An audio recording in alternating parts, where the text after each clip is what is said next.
How is everyone doing today? It is October. We've had a rough time over here, you guys. We're about ready to get crushed with cold, so it's been a little bit of a rough October. It is now the 11th of 2023, and there's 3 peppers in one video that I wanted to show you. We will take one of these inside to try, but I just mostly wanted to talk about them a little bit out in the yard here with you and what I feel about them and think about them. These are the ones that I call the Pippin's Trifecta, and it will be one right here called the Buena Mulata, which is the purple one right here. One called the fish pepper, which is this one right here that's got the variegated leaves. And one over here called the Pippin's Golden Honey. This is the first time we grew this one in our yard. The Pippin's Golden Honey is a sweet pepper, and I'll talk about it more because we're going to take it inside and try it for the first time. But let me start by talking about the other ones. If I find a good link to the story of how these peppers are still in existence and still being grown today, I will put that in the link. They come from a African-American artist named Horace Pippin. I believe they said he had lost his arm in one of the wars as well. And a rich cultural history behind Horace Pippin. But anyways, a famous or a popular beekeeper and tomato or pepper grower had passed away a long time ago, and I believe it was his son or his grandson in 1995 found these in baby jars in a freezer. This is the short version of the story that I'll try to provide a link to in the description about down below. But in those jars was Pippin's peppers, the Pippin's Golden Honey, the fish pepper, and the Buena Mulata. So I'll start with the Buena Mulata. Things that I might know about this plant or have seen other people locally. It is a highly productive plant, and generally it tends to be a little bit thinner than a normal pepper plant. I believe that ours, the genetics from the seeds that we saved and continue to relay, come from a bad plant. So I'm not going to save any seeds from this plant this year, and I'm going to try to do a sort of reset. They do grow a little bit wispier and thinner as far as the plants are concerned. Highly productive, but a little bit thinner. But these ones are just way thinner than even like I've seen other people that grow the Buena Mulata. All 3 of the types, the fish, the Buena Mulata, and the Pippin's Golden Honey, are all 3 from the Capsicum annum cultivar. As you can see, this is super productive from the genetics of a plant that doesn't seem to be as strong. We've noticed that the past couple years from the seeds that we've been growing from. That's why we want to do a reset on them. They're basically a purple cayenne. I don't know how else to explain it. They do have a little bit of a different flavor than a typical cayenne, but they are a excellent purple cayenne pepper. They range in Scoville units from about 30 to 50,000 Scoville units. One thing I would like to note that one of our neighbors, it's one of her favorite ones that we share the plants with, and we've seen them grown elsewhere and shared a lot of these peppers out. There is a huge variation. When they're purple like this, I could take 10 of these purple ones off right here, and 8 of them won't have any heat. I'm not quite sure if that's from our grows or if that's typical of them, but like, you know what I mean, a huge amount of them when they're purple don't have heat, but the ones that do usually start off at about 30,000. If you want about a strict 50,000 Scoville, let them get red. They're almost guaranteed hot, about as hot as a hot cayenne pepper. But generally we've fallen for it a couple times. We've tried a couple off the vine in the yard and had no heat, so we start snacking on them like that, and then we run into one of the ones that have about 30,000 Scoville units and burn us pretty bad. So we've been tricked a couple years. We're not being tricked this year. We're going to go ahead and probably pull all the peppers off of this tonight because we're about to hit a hard frost, and it's going to wipe out a huge section of our garden. But this is the purple cayenne or the Buena Mulata pepper. They're not quite sure of the history on it, but there is a reference to a restaurant that called the Buena Mulata in the past that Horace Pippin may have frequented when he brought these peppers. And like I was saying, because of Horace Pippin and given those seeds to this other beekeeper that would trade his bee stings for pepper seeds, I believe. I'll provide the link in the description. The story, I don't want to ruin it. A lot of the stuff that I talk about is just stuff coming off the top of my head, and I would highly suggest anybody that hears anything in any of our videos to research what we say. Just don't believe what we say, because really I like to think on the fly and just try to pour out information, nerd out for a second, and show you guys these things. But this is the Buena Mulata. You can see We have pulled several off of it. There's tons more growing on it. They generally tend to get a little bit bigger, but that's because it's the end of our season and we've had a bad season. But the Buena Mulata, you might catch a few that are purple still that don't have any heat, but I wouldn't risk it. That just might be our personal thing. A really good pepper, but typically what I would explain this is just a purple cayenne. It does have a little bit of a different flavor than a cayenne that might lean, I don't know, the purple peppers to me lean a little bit more towards having a radishy, bitter kind of spice to them. But that's just personal. I'm not quite sure if that's true or not. That's the Buena Mulata. This one here is the fish pepper, and we love growing this pepper because not only is it really cool to see, but it's a very usable pepper. We love to pickle these peppers. This one right here, out of the three that I'm describing, and many of the other peppers that I've grown in the yard, have a huge variation in heat difference. Some of them can be around 5,000 Scoville units, which is about a typical jalapeno, and they can also range all the way up to, I believe, 30,000, which would be like a mild cayenne. Pretty good heat, about 6 or 7 times the heat of a jalapeno.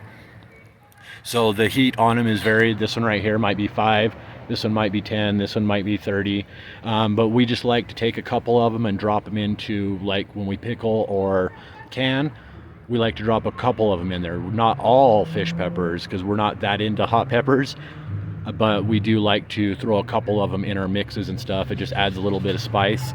As you can see though, the plant looks ragged. I'm sorry about that. We've had a bad grow season. This one right here, we've already pulled tons of peppers on. I'm going to pull a couple of these off before the end of the night, just so I can save the seeds on some more. We do have some seed save sods. Look at these pods though. Are really, that one's all cream. This one's got some stripes. This one's starting to red. It hasn't got the bright red that it'll get, but it's pretty close. It's kind of an orangish with stripes. This one's striped. This plant, the fish pepper, is a squat plant too. It's not going to be like super small like our ornamentals. This one right here is the Midwest Fiesta. This one's a wonky mutant. We took our other ornamentals, I believe, inside already. But it's a squat plant. They only get about 2, maybe 2.5 foot tall, but they produce tons and tons every single time for us. Like I was saying, the heat variation can be huge on them.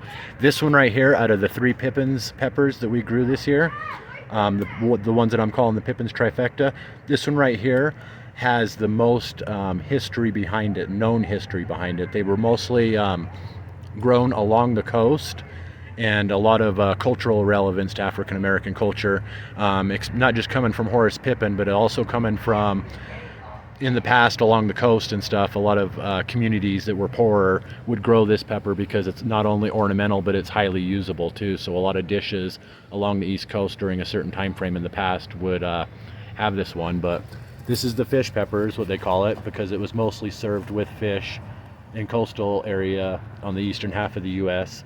I'm not sure where it originated from, but it, even without it coming back into relevance because of the Pippin save seeds that had come from the story I was telling you guys earlier, but it was actually documented back then. It may not be in existence if it didn't come back into relevance because of the grow, but I know that it probably doesn't show up very good, but there is just peppers layered all up underneath this layer. The leaves come out variegated. A lot of times, depending on heat, how much sun it gets and stuff. This area out here is completely. Super happy to get some seeds off of this one. Our past couple grows have been a little bit wonky, so I like to save seeds from the best plants I can. That's not always the case with our unique growing situation, but this is the fish pepper. So the Buena Mulata, the fish pepper, and then we have the Pippin's Golden Honey. I am surprised we had grown the Buena Mulata several years in a row now and the fish pepper and haven't tried this Golden Honey. It doesn't look very golden on this one right here. It's purple. I've seen other people grow this to a point where it's way more productive than ours. Like I was saying, none of our plants are doing very well this year, so That's mostly our fault. A little bit of it is a weird season and just a weird year. You got to move at the speed of life. But some more here. There's some more here. And this is the one we're going to save seeds off of. So this is a ripe Pippin's Golden Honey. Never tried it before. It's a sweet pepper with no heat, supposedly. We've been fooled before, but really, really beautiful pepper. Take it inside and give it our first try. Love you guys. Catch you in a second. All right. Not sure how well it shows up in the camera, but take a look at that. Hope that video is not upside down, is it? Okay. Anyways, this is the Pippin's Golden Honey. Really, really pretty color to it. I would have to say though, it just barely started getting this color. It started out like a weird like tannish color as it started to ripen at first. It wasn't really that beautiful, but we're a sucker for all the hype on things like this. The Golden Honey is just a really, really cool name. The plant's super, super productive. I'm not sure, like I was telling you, some of what I heard or thought about the history of the fish pepper and the Buena Mulata. I don't know if there's anything on this one other than it coming from Horace Pippin. So, and I believe that those seeds were found in 1995. So they wouldn't be quite heirloom, but they would be super, super close. Just the fact that they existed that long ago. And if they really did come from them, it would have been previous to that even that they were brought around. But like I was saying, I'll try to provide the story. Super, super excited. Even if this doesn't have a great flavor, and I've seen mostly hits on the flavor. Most people like the flavor on this, but a couple people have said it wasn't that great of a flavor. Either way though, cool name, productive plant, and being a sweet pepper, we're trying to keep more sweets out in the yard. We love snacking on that kind of pepper. The hot peppers are a little bit harder to do that with. Gonna give this one a try for the first time. And this also might be a bad grow for us, so if I find something, if I get this one to production next year and get another chance to do a video on it, I'll try to mention that kind of stuff on it. But this is just our personal experience in a moment. So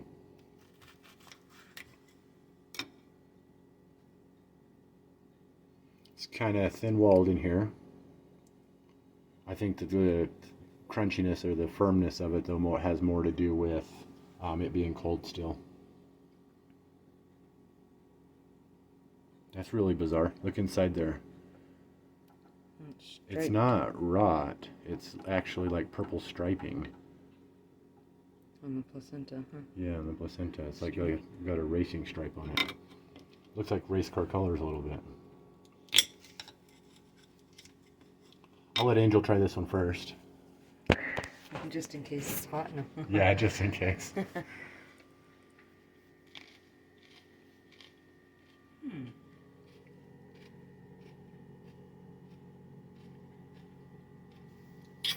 It reminds me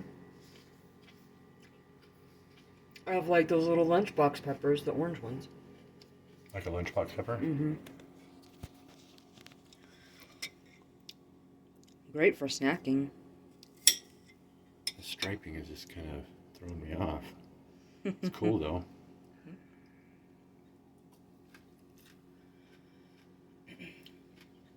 Mm-hmm.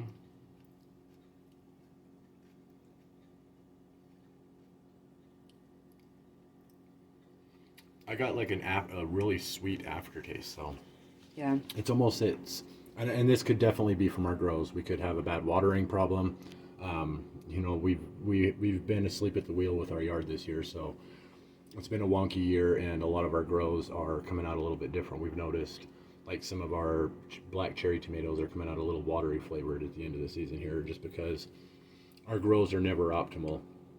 You could see the plant was semi-productive and seemed like it was doing pretty well in my yard, but you could almost surely just do better with that plant just by not crowding it so much, for example. Putting it in the ground would probably do better. We have containers, so.